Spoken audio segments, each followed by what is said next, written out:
Hi, this is Christina from Proverbs 31 Woman, and today I'm in the greenhouse and I'm starting some seeds, and I'm using a method called winter sowing. It's one of my very favorite methods. It's a really easy method if you're a beginner, but I continue to do it just because it's easy. Why do more work, right? Winter sowing is, you can start it as soon as the winter solstice has started, so the end of December. And it's great for any cool season vegetables that you might be growing. Examples of that would be peas and carrots, all different kinds of greens. It's also really good for any plants that would self-sow. So if you left it in the ground and it blossomed and went to seed, if next year you would have little baby seedlings coming up, it would be a good candidate for winter sowing. So that might include heirloom tomatoes, squash, lots of different kinds of flowers. It's also good for a lot of vegetables that have cold in their name, like if you have a Siberian tomato or an Alaskan something or other. Those are indications that they are good candidates for winter sowing. So when I winter sow, I really like to upcycle my containers. I don't want to go and spend a bunch of money on little pots or seed trays that last a year or two, or those little, I don't know what they are, the little discs that, grow when you put them in water. You don't need all that. I like to use these containers. They were originally for like mixed salad greens.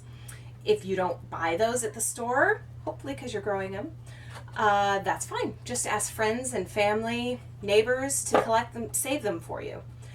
You can also use bakery containers that are very similar to this. Things that like a bakery in your grocery store would have cookies in or muffins.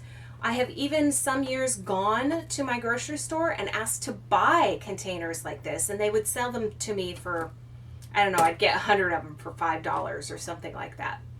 You can also use things like yogurt cups that have lids, sour cream tubs. Maybe if you bought potato salad in a tub, you could use any of those. The criteria is it must have a lid that fits well, and it should not have any holes in it. One year I tried to use containers that were for berries, and they had holes all along the sides and the top. That will not work. We're going to be creating kind of a mini greenhouse here, as you'll see, and so no holes. Now, to get started, we're going to take a container and add holes to it. But we're only putting drainage holes on the bottom. You can see I put 1, 2, 3, 4, 5 for this size container. That's about right. I'm pretty low tech. I use a pair of scissors like this. Be careful, don't cut yourself. These are kind of dull, so chances are I won't hurt myself. And you do want to make an actual hole, not a slit. You might be able to find something better for this, maybe a drill, an electric drill, although this plastic might sort of crack with that. Experiment and see what works for you. Next, all you're going to do is add some soil. Now, you can use soilless seed starting mix.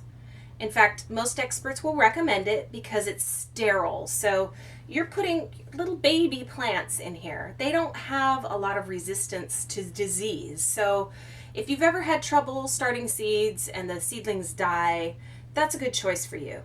Here, I can't get that at a very good price. So I choose to use just regular old potting soil. And I very rarely have had any troubles. In the 11 years I've been winter sowing, maybe once or twice I've lost a container of seeds from disease. You do not, however, want to use soil from outside or in your garden because it can contain disease that will kill your little baby plants.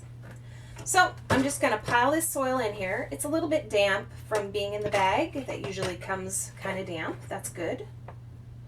And we want to give our baby plants room to grow, particularly their roots, because if they have strong, big roots, they are going to adapt to being outdoors much more easily. They're just going to be a sturdier and healthier plant.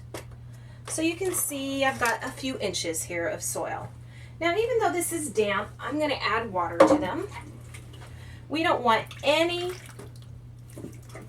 dry soil. In fact, sometimes certain soil mixes, you might want to sort of knead it with your hands and make sure that there's no dry spots in there, because the two things seeds need, they don't need sun, They need warmth and water to germinate. Now I have some winter squash here that I am going to be planting. So I just take a few and just drop them on top of this soil. Big seeds like this are really easy, but if you have little seeds, say lettuce or carrots, something along those lines, then just take a few in your hand and scatter them around. Yes, you're going to have seedlings growing very close to each other, but truly it is not going to be a problem. I promise you this. One great thing about winter sowing is most of the people who have tried it agree that it makes stronger plants. They're less likely to be bothered if you disturb their roots. Okay, now I'm just going to take a little bit more of this soil and I'm just going to cover the seeds. Just kind of hide them from the direct sunlight.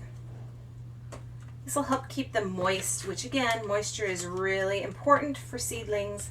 It's one reason this method works really well. Okay, and I'm going to pat down. It just helps the seeds come in contact with the soil. And I'm going to put my lid on. Okay, so one thing I forgot to do that you should not is label what is in here. Seedlings tend to look a lot alike. You can't hardly tell the difference between a cucumber and a squash or different types of lettuces, so always mark. There's lots of ways to do it, but what I prefer to do is get a metal marker. You write on it and that creates an indentation. The reason I like it is rain won't wash it away, the sun won't bleach it, tape won't fall off and go blowing away in the wind. It's impervious. So I even actually will make my own out of just aluminum cans because I'm cheap or frugal. And so I just cut the aluminum can with scissors. Be careful, don't cut yourself. And then voila. So I like to stick this right on the edge there where it's out of the way. And I'm going to put my lid back on. Now, in a few minutes, you should start to see that this container is going to get foggy. We're creating a microclimate, a greenhouse effect sort of, that is going to keep the seeds warm and damp, and that's exactly what they need in order to germinate. And you can take this if you're winter sowing and just put it outside somewhere. I don't care if it's snowing, if it's hailing, if it's terrible weather, put it outside. The seeds know what to do. Now, I wouldn't necessarily suggest doing that with a warm season tomato. You will probably, if you want to use this kind of container, go ahead and do it, but put it under some grow lights or at least someplace sheltered or warm. But for all the cool season things that we talked about, things that self-pollinate, etc., you can just set it outside. Later today, I would come back and I would take off the lid and I would cut 2 slits in it here. And that's just going to make sure that things don't get too damp in here because that can cause the seeds or the seedlings to rot. Now, as time goes on, you will see that the seeds germinate and they start to sprout and they'll get their first leaves. Let them get their first leaves and then they're going to grow their true leaves. And what you're going to do little by little, gradually, is cut more and more of this top off with your scissors. You'll end up with little holes here and there, and before you know it, there isn't really any lid left. And once that happens, if you're winter sowing and you have these seedlings outside, these plants are ready to go in your garden. You do not have to harden them off. They're already done. I love that. If you do use this kind of container and you're not actually winter sowing, you're sowing, warmer things, eggplants or peppers, you will have to harden them off.